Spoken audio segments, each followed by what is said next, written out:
Hi everyone, Anthony Fantano here, internet's busiest music nerd. I hope you're doing well, and it's time for a weekly track roundup. I give my thoughts on a bunch of tracks that have dropped over the past week or so.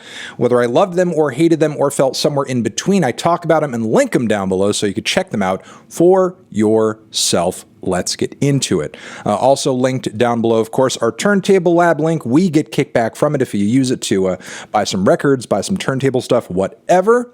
Our Patreon page is down there too if you want to get some extra bonus monthly content and support us in the process. That would be wonderful. Our YouTube Shorts page, where we just hit a 100K subscribers, and we're getting a lot of good views and engagement over there. Thank you very much for anybody who is following us there right now. Appreciate you. Mwah. And shout out from AUSTEN. She wants to push you guys to this project, Apartment House, Morton Feldman's Violin and String Quartet, saying, I really dig the composer's massive later works, but it's rare that an interpretation or recording of them charms me as much as this one. I can't believe this is only the second most brilliant Feldman in music history. Of course, the first being Corey Feldman. Bit of a joke there. Anyway, let's move on to the worst tracks of the week. We have a handful of those. First one being this new track, American Way, from Julian Casablancas' The Voids. I know this is billed as a B-side, but it's a pretty terrible, flaccid, and boring B-side. I guess hearing it, I can understand why it's a B-side.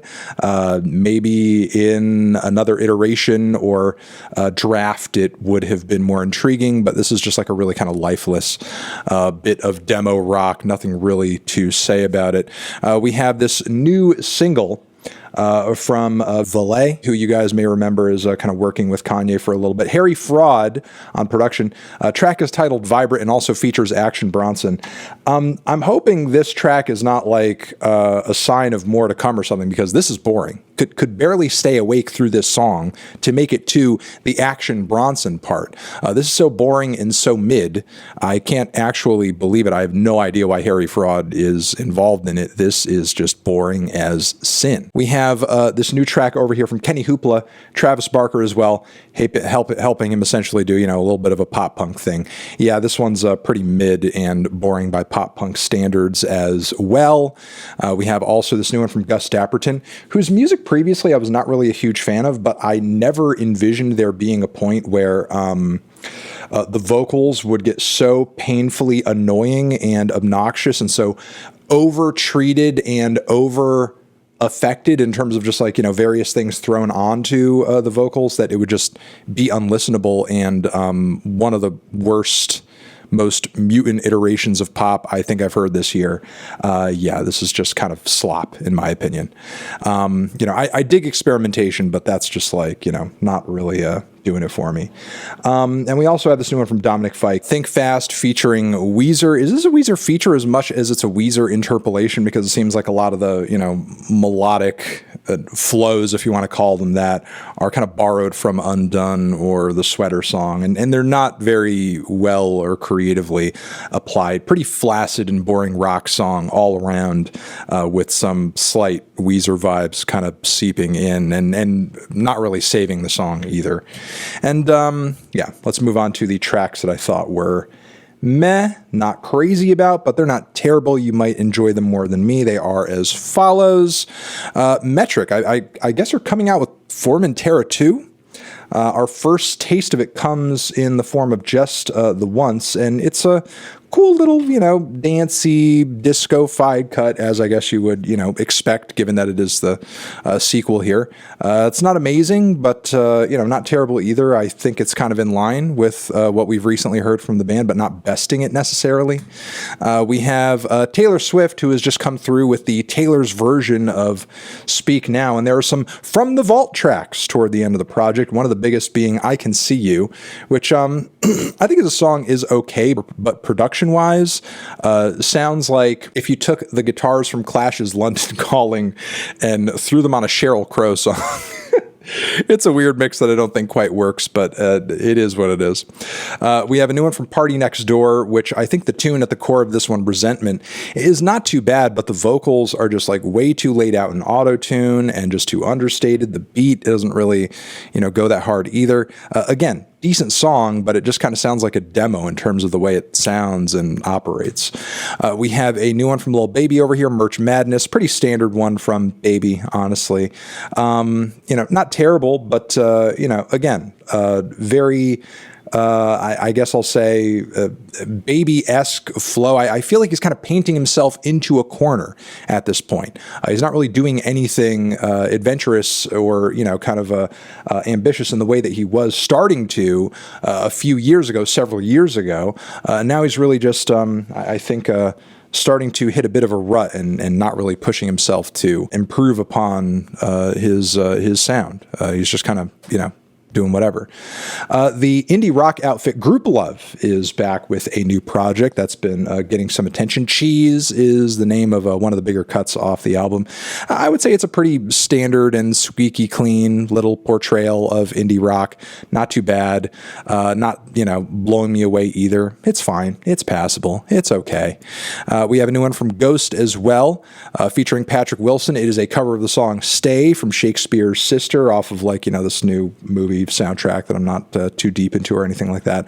I'm here to talk about the cover, and I'll say as far as the cover goes, it's a bit of a stiff rendition, and I do happen to like a lot of this kind of weird theatrical campy goth adjacent new wave and synth pop from back in the day. And, I get why Ghost would plug into such a thing because it is quite theatrical and it is a good track. But, again, I think Ghost, their take of it is a little stiff and lacking in some of the drama of the original. We have a new cut over here that's been getting some buzz because it has a brand spanking new Cardi B feature on it. That would be FendiDa Rappa's Point Me To. And I think Fendi doesn't really have a whole lot of vocal presence on the song, and it's mostly the production doing the work on this track. And now it's the production plus Cardi and her feature doing the work on the track. It's fine, but I guess maybe at the end of the day, while I do like the beat and I think it's a unique groove, it's not the kind of groove that you hear every day. I kind of just wish it was given to a more interesting artist. We have a new one from Lil Dragon over here as well, Disco Dangerous. While I usually do enjoy the light-hearted, funky grooves and vibes that this band brings to the table, there's something about the beat that just feels a little off, and it doesn't kind of come off as danceable as maybe it could have. There's something almost a little awkward about it unintentionally. Just not crazy about this one, honestly. It's not terrible, but it's not great either. We have a new one from 50/50 K-pop outfit, Barbie Dreams. Of course, we are hearing a lot of songs from this upcoming Barbie soundtrack. This one over here, I think, has almost like some very crazy, synthetic, colorful, vibrant, overwhelming accidental hyperpop vibes on it. Outside of that, it's kind of a standard K-pop affair, but still kind of a fun one. And let's move on to the best tracks of the week. We have a handful of those to get to. They are as follows. New one from Tkay Maidza with Flume. This is the banger of the week for me. Insane production, great vocal and performance from Tkay. Awesome to hear these two link up and do on such a great and hard-hitting track. We have a new one from Rascal Reporters with a bit of a jazz rock odyssey off the teaser to this forthcoming record they have on the way. Cries Crimes is the name of the track, and it's a really kind of fun, colorful, creative one. And if you like your jazz, if you like your rock, if you like your fusion, you're going to dig on this. We also have this new one from Panopticon. If you're looking for a multi-phased 16-minute avant black metal prog epic, look no further than this new album on the way. There are some parts of it that I think are quite harsh, maybe harsher and less dynamic than I would like from Panopticon. But there's some amazing chorus, harmony, vocal layers here and there as well. And it's kind of really cool to hear the song evolve across its runtime. We have a new one from Mile End, kind of new little promo EP dealy out and about. Avarice is the name of this track. It goes hard. The riffs are amazing. It's just good quality metalcore with ferocious vocals. Check it out. You're going to enjoy it. And next, we also have Mick Jenkins, who I think has come out with one of his best songs in a long time, featuring JID or JID. And yeah, it's got smoke. It's called Smoke Break Dance, and it's got a unique, little groove. It's got some unique flows all over it. Mick, I think, is in his bag lyrically too, and it's also, of course, awesome to hear from JID on a new track. And also want to shout out Flo for this new cut over here. Control Freak is the name of the song. I love the way these girls are kind of like, bringing back a bit of a classic throwback R&B feel over here, but doing it with strong songwriting and good vocal interplay and arrangements as well. And on top of it, we have like a good focused topic lyrically on the song as well, talking about relationship dynamics, being with someone who is kind of a control freak.